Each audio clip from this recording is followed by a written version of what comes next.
everything to do with information. ABC-7 looking into why City Rep Courtney Nyland is singing a different tune tonight. Not long ago, she was singing a song that was all about supporting the city manager. Figuratively speaking, we'll talk about that. Also developing right now, a plane that took off from El Paso, crashing in Colorado. Tonight, everybody on board is probably calling this a Christmas miracle that they're okay. We've also learned why police say a man who was hit by an 18-wheeler on I-10 yesterday, why he was in the freeway. It may not have been an accident. Also, a disabled vet suing the Doña County Sheriff's Office. You have to hear what he claims happened after he was wrongfully arrested. We'll also see players and fans of this year's Sun Bowl matchup on the CW tonight. Of course, it's all thanks to social media. And we're keeping you ahead of the sudden change in weather this holiday weekend. We'll use our exclusive mountain cam and many others in our network of cameras to keep you safe. Nichole, that is why you issued the ABC-7 First Alert, so our viewers are ready. That's right, Bob. I'm tracking big changes to your weekend forecast, but I'll let you know if these changes will affect Christmas Day. That's coming up in Storm Track Weather. It's all next on ABC-7 at 9. Get ready. You become part of the day's news right now. Live, where news comes first. From the Mesilla Valley at Las Cruces to El Paso and the borderland. This is ABC-7 at 9 on the El Paso Las Cruces CW. Hello, everybody. Thanks so much for joining us tonight. I'm Bob Harp. And I'm Nichole Gomez. First alert is in effect. Now, we're not seeing any changes to the forecast right now, though it was a little windy today. The changes will arrive here by Saturday. We're talking a big drop in temperatures, rain chances, and even snow. So we're going to talk more details coming up in just a few minutes. Bob? Could it be a white Christmas in the borderland? It won't be a white Christmas, I can tell you that much. Okay, well, right after Christmas, I guess. All right. Hey, thanks. And send us your pictures of any snow. In the meantime, look at that snow that you just saw there in Colorado. That is where a plane crash happened in Telluride, Colorado. Now, this plane went down today after leaving El Paso earlier in the day. Now, we can tell you 5 passengers and 2 crewmen on board survived the crash after the twin-engine plane struck a snowplow. And it was landing apparently at the time, and the snowplow driver estimated the plane was going at about 100 miles an hour when his plow was hit from behind. Now, the pictures are coming to us tonight from the San Miguel County Sheriff's Office in Colorado. We don't know the names of the passengers yet. We're trying to get that information, and of course, we'll bring you any new details when we get it. We can tell you we placed calls to Atlantic Aviation here in El Paso and also Francis Aviation in Santa Teresa, and we're being told that the flight, and they don't have any record of any origin of flight from El Paso as far as their businesses are concerned. So we're still trying to effort whose plane it was and who was on board. As soon as we get that, though, we will, of course, let you know about it. All right, in other news tonight, we are following a situation in East El Paso. ABC-7 learning a woman involved in a crash on the 1800 block of Dale Douglas near Traywood did not survive.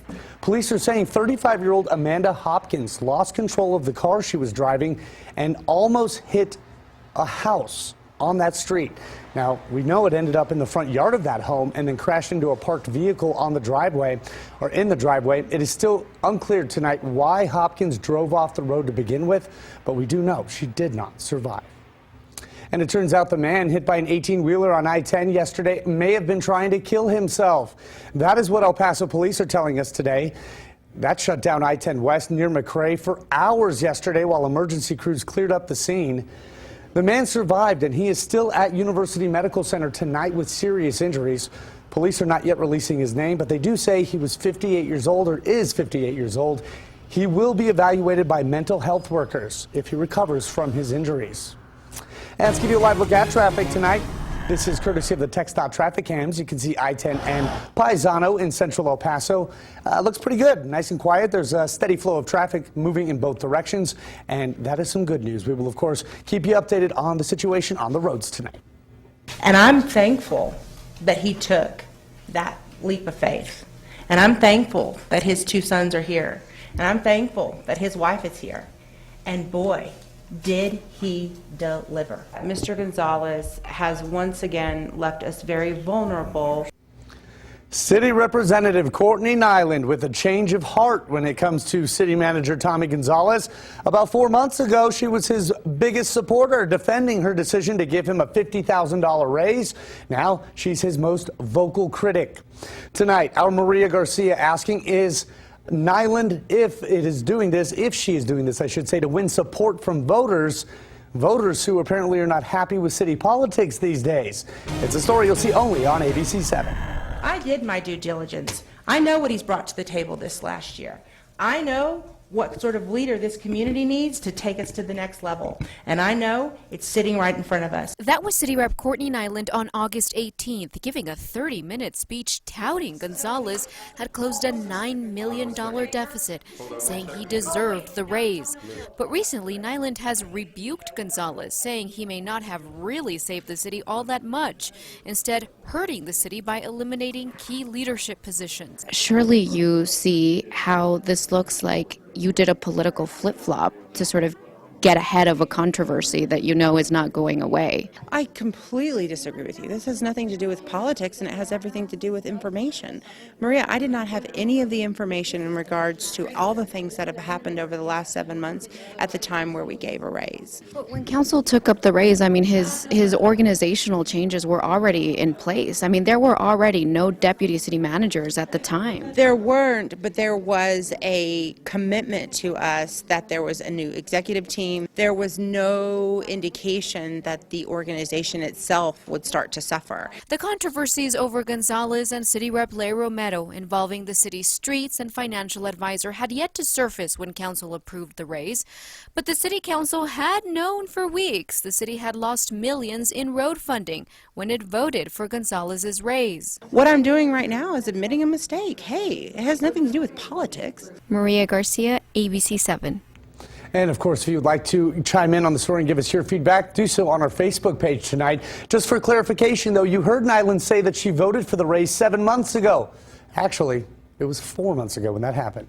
Well, a disabled vet is now suing Doña Ana County for $750,000. He claims that he was wrongfully arrested 2 years ago, and then he says a deputy kept him from getting emergency medical care that he desperately needed. Arturo Alvarado filed this lawsuit 2 weeks ago. It names Doña Ana County commissioners, the detention center, the deputy, and the sheriff all as defendants.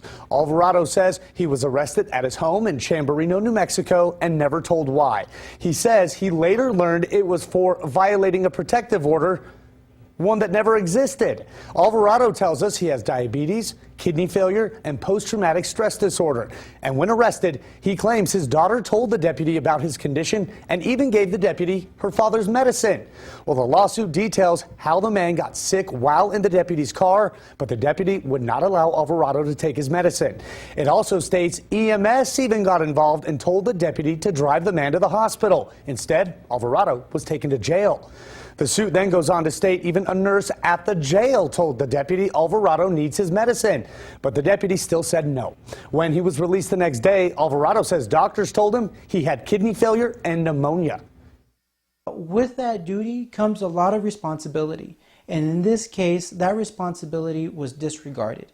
It was ignored, and it caused an injury to Mr. Alvarado that he's seeking justice for what was unjustly done to him. Arturo Alvarado is suing for false arrest, false imprisonment, assault, and battery. All right, let's take you back outside tonight. Our exclusive mountain cam holding steady right now. Nichole, doesn't really look like the wind is a problem. It's moving around just a tad, but hey, it was a lot windier last week, so I'm trying to find the silver lining here as we approach a change this weekend. You have that first alert still in place tonight, so it's the evening of Christmas and thereafter is what you're looking at, right? That's what we're keeping an eye on. We'll start to see those changes Christmas night, but very slight rain chances. By Saturday into Sunday, that's when we'll see the big changes to the forecast. We have that strong storm system that we have been talking about. It'll make its way in off the Pacific.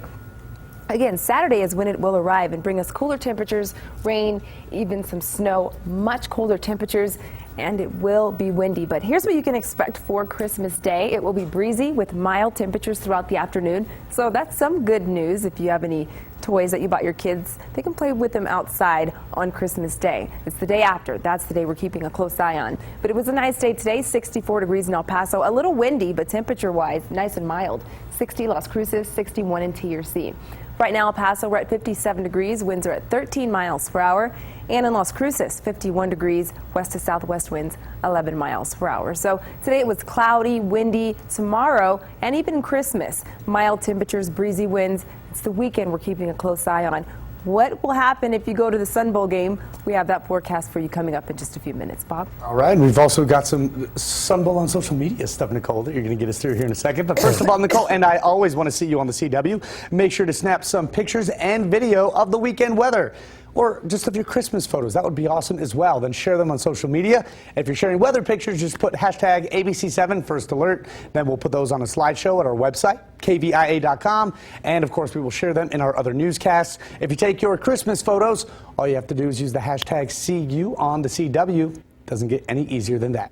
Hey, just a reminder, the city of El Paso officially on holiday break now. City Hall and all city department administrative offices, they close tomorrow and they don't reopen until January 3rd.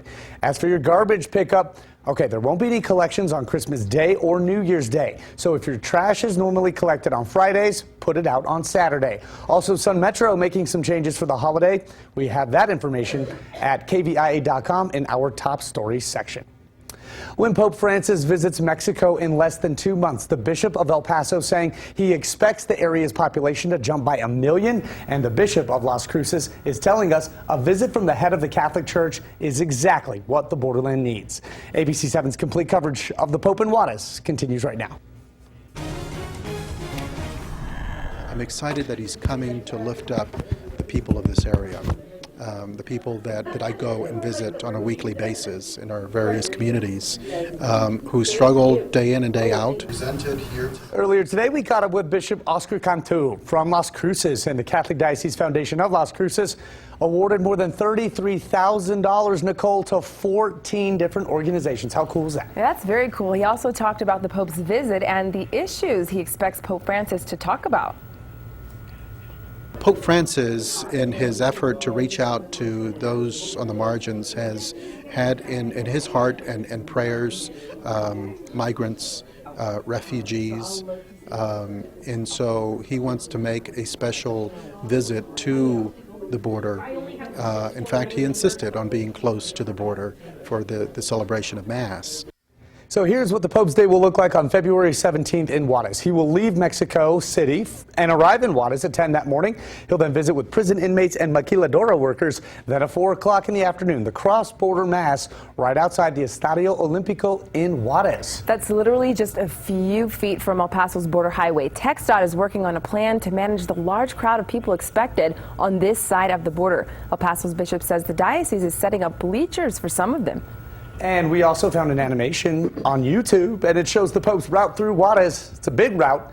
So we have this and much more right now. If you are planning to check out the Pope, just go to KVIA.com/Pope. Once there, scroll down the page for a variety of stories. The big one, of course, the full itinerary. A lot of people want to check that out because it gives details on where he's going to be exactly, what time, all that good stuff. And, of course, we have other information all regarding the Pope in Juarez. And as we get closer and get new information, we will post and update our page. Now, Nichole, can you believe that we have already been together as a team for more than a year here on ABC-7 at 9? Can't believe it. Time flies when you're having fun. It does, and I always have fun with you. You know, ever since I did leave the morning show and came running into your arms here in the prime time, you have been my one and only social media goddess. Well, Bob, then you'll be glad that I'm keeping tabs on the social media buzz surrounding this year's Sun Bowl game. Visitors already in town are on Facebook and Twitter talking about their trip.